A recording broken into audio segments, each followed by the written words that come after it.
আসসালামু আলাইকুম। আমরা ভুট্টা চাষে যে প্রথমে যে ভুলটা করে থাকি সেটি আছে মাটি একেবারে ভিজা অবস্থায় চষা হয়, যার জন্যে পরে আর ভুট্টা জোর করে না, ভুট্টায় যে খাদ্য গ্রহণ করবে সেভাবে খাদ্য গ্রহণ করতে পারে না। তাই ভুট্টা চাষের প্রথম কাজ যে মাটি অতিরিক্ত শুকনো হওয়ার পরে চষতে হবে, যাতে মাটি একবারে গুঁড়ো হয়ে যায়, মলিন হয়ে যায়, সুন্দর হয়। আর ওই কাটা কাটা হলে ভুট্টা পরে জোর করে না, ভুট্টা চাষে খালি সারই লাগে, কিন্তু ভুট্টা ফলন ভালো হয় না।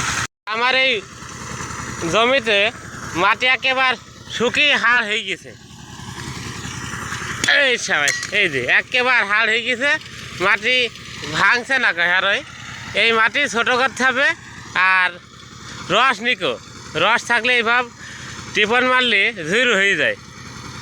যাই হোক, এই ভুঁড়ে পানি দেওয়া হয়নি কো ধানের জমিতে, শেষের দিক পানি দিলে এই সুবিধাটা পাওয়া যেত, কিন্তু চানকি গেছে আরও 2-1 দিন আগে চষতে। তারপরেও যত শুকনো করা যাবে জমি তত ভুট্টা ভালো হবে।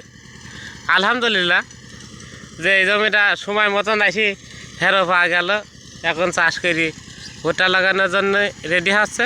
তবে ভুট্টা লাগানোর সঙ্গে সঙ্গে চাষ করি ভুট্টা লাগালে ভালো হয় না। এখানে একটা জিনিস যে অবশ্য 10 দিন বা 7 দিন একটা চাষ মারি থুই দিলি মাটির ভিতর যে পোকাগুলো থাকে ওই পোকাগুলো মরে যায়, উঠে আসে, বগে পাখিতে খায়, যার জন্য ওই মাটির ভিতরে যে রস থাকে পোকা থাকে ওই পোকা কাটা জায়গা উঠে আসলে গাছ কাটে কম। আলহামদুলিল্লাহ এই ভালোই আছে চাষ, এখন রস আছে মনে হচ্ছে। আর জায়গায় জায়গায় শুকিয়ে গেছে মাটি, বুঝি যেখানে বালি মাটি সেখানে রস আছে। আর এই পাশের জমিতে যে আমি ভুট্টা লাগাইছি এর আগে বেশি চাষ দিছি এবং ভালোভাবে আমি ভুট্টা লাগাইছি সবার শেষে, তারপরে আবার ভুট্টা শতভাগ বেড়াইছে, শতভাগই বেড়াইছে, তো ফাঁকি যায়নি। একটা লাইন একটু দেখায় যে, আর ভুট্টার চেহারাটা খুবই সুন্দর। এই যে এই ভুট্টাটা এই লাইনে এখানে একটা বেড়ায়নি কো, আর এই এখানে একটা বেড়ায়নি, এখানে 3টি 4টি 5টা 6টা 7টা, এক লাইনে 7টা ভুট্টা বেড়ায়নি। ভুট্টার গুণগত দূরত্ব আছে ঘন, 2-1টা না বেড়ালেও খুব একটা অসুবিধে না। আর একটা খেয়াল করে দেখতে হবে, আমার এই ভুট্টারা খুবই মানান কালার। পাশের জমিতে ভুট্টা কটা হয়ে গেছে আগে, এই যে ফাইন কালার, আর ওই পাশের জমিতে কটা দেখা যাচ্ছে, গাছ রস আছে যেহেতু বড় হয়ে গেছে, তো কটা কালার। এই ভুট্টাটা কয়দিন পরে দেখা যাবে যে আমার ছোটো ভুট্টাই ভালো হয়ে গেছে। আবার পরবর্তীতে ভিডিও দিলে জমির ভিডিও দেওয়া হবে। তবে অবশ্যই জমি তৈরি করার সময় সার দেওয়া গুরুত্বপূর্ণ। যদি আকাশে পানি না হয় তাহলে ওই সারের কাজ হয় ভালো। তাই সুযোগ সুবিধা থাকলে অবশ্যই জমিতে গোবরের সার পর্যাপ্ত পরিমাণ দিতে হবে। আমার এই জমিতে রাস্তা নেই কেউ, যদিও বা গোবরের সার আছে 2 ট্রলি দেওয়া যাইত 10 কাঠা জমি। আর গোবরের সার দিলে রাসায়নিক সার অবশ্যই কম লাগে। এই জমিতে আসার সুযোগ আর একদিন আছে, ভুট্টা লাগিয়ে ফেলেছে, ভুট্টা লাগানোর মধ্যে দিয়ে আসতে হবে, তাই আর একদিন আসা যাবে। তারপরে ভুট্টা বড় হয়ে গেলে ভুট্টার ভিতরে হেরোর চাকায় পাশের চাকায় ভুট্টা নষ্ট হয়ে যায়, সামনের চাকায় ভেঙে ফেলে।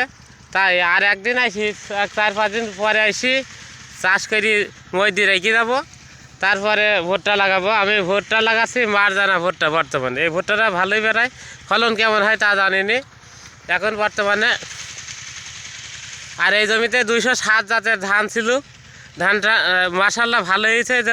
তবে কেউ 207 জাতের ধান যদি লাগায় অবশ্যই 2 টুকরি করে দিতে হবে, গোছের সংখ্যা কম হয়, গোছা হয় কম।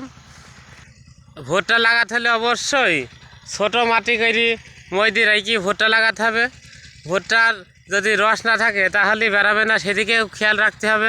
আর অবশ্যই 45 দিন বা 50 দিন যদি সার দেওয়া থাকে অবশ্যই 50 দিন পরে সেচ দিতে হবে।